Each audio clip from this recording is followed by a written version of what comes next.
On this special episode of Supercars Talk, I look at the topic that will never die, the 2019 Ford Mustang and its parity changes. The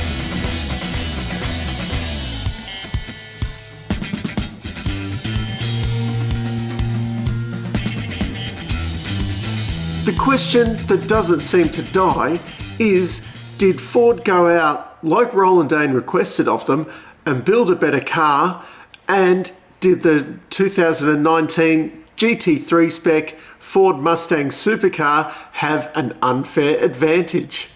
This claim seems to come up on forums, on Bookface and social media and that. At least once a week I see a comment about how unfair the 2019 season was from either side.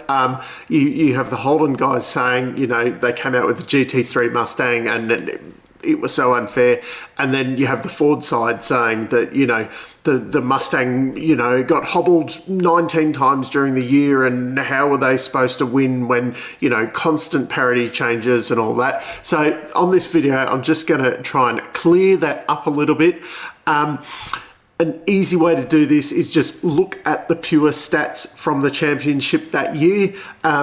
What I've done is taken the top 6 Ford guys, which is pretty simple because there was only 6 Ford guys in the field, and then the top 6 Holden guys. I have ignored the Nissans because there was only 4 of them, and really they were just terrible all year. I think it was 16th was the highest placed Nissan. So essentially I've picked the top 12 of the championship, which was 6 of each, and gone, you know, through their average finishing positions, taken out the DNSs, which there was a hell of a lot of them during the year. Surprising, not a hell of a lot, but compared to what we normally see, a lot of DNSs, and taken out the DNFs, so they don't affect the averages. And yeah, let's have a look at the results. For this assessment, I've broken the season down into 3 parts. The original GT3 spec Mustang, the wings clipped Mustang, and then the GT3 ZB Commodore that came along towards the end of the year. Now, I'm sure people are going to tell me I'm misremembering things, but unless I'm very much mistaken, the Mustang only had 1 parity change for the whole year. For the Barbagallo round, they had, now the rear wing end plates were reduced, the gurney flap was reduced, and the under tray was reduced. So it was a fairly large change to the whole car. Then 888 was still complaining that there was a parity problem. And then Ford had said, you're not changing our car. So then for Pukekohe, Holden got a bit of an extra gurney flap put on the back of their car.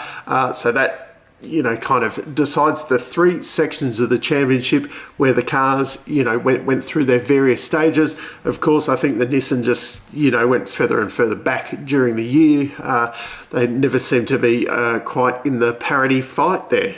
Now, this is the average finishing position of the top 6 drivers from each make. I'll put it one of these sides. As we can see, in version 1, the Mustang was essentially an average finishing position of 7. The Commodore was an average finishing position of 9.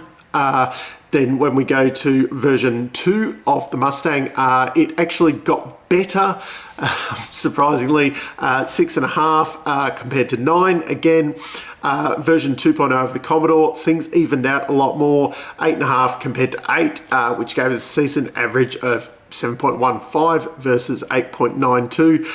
Still very, very close.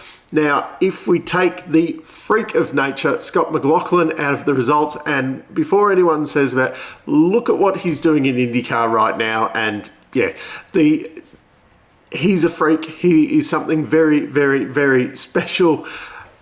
Version 1, 8 versus 9, finishing position, very close. And then we go to 7 versus 9. Yeah.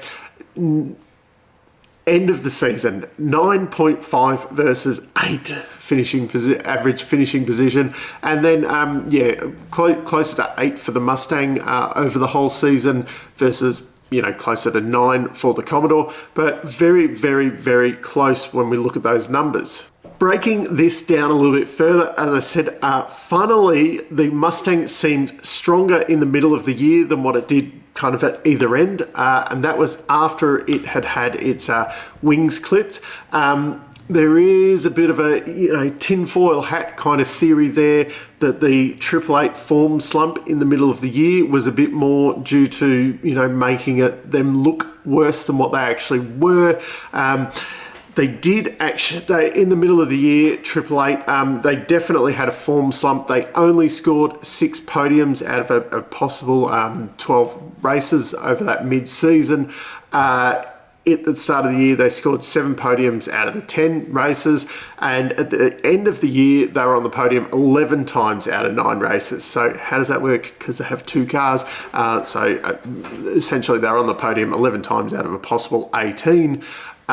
They definitely had a bit of a form slump in the middle of the year, and kind of focusing on the top Holden finisher of the year, Shane van Gisbergen. He had a couple of shocking rounds. The AGP, he was kind of nowhere all weekend. And at the Sandown 500, he was dominating that race with Garth Tander. They were home and hosed before they had a mechanical failure late in the race. If you play around with those results a little bit, like, say you finished an average of 5th at the AGP, which, is quite within the realms of possibilities. That's actually worse results than what Jamie got over that weekend off the top of my head. And then you say he won Sandown, like it looked like they were going to. Yes, he doesn't catch Scott McLaughlin in the championship, but it brings his average finishing position from more like he's just under, 6, I think he was 5.9. He brought it to like 4.1. So, and that's kind of just changing 2 weekends there. So it shows you how quickly this could have, swung around. And then maybe if they didn't have that form slump in the middle of the year as well, because this isn't taking that, chunk in the middle where they're really trying to push for another parity change. It could have been quite different outcome.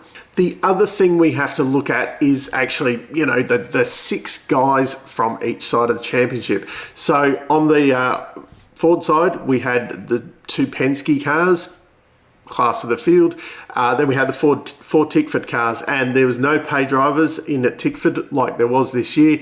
Realistically, your worst Tickford driver was Lee Holdsworth, who deserves his seat in the field. So, you had Will Davo, Cam Waters, and Chaz Mostert leading the charge there. So that was still very, very, very strong Tickford.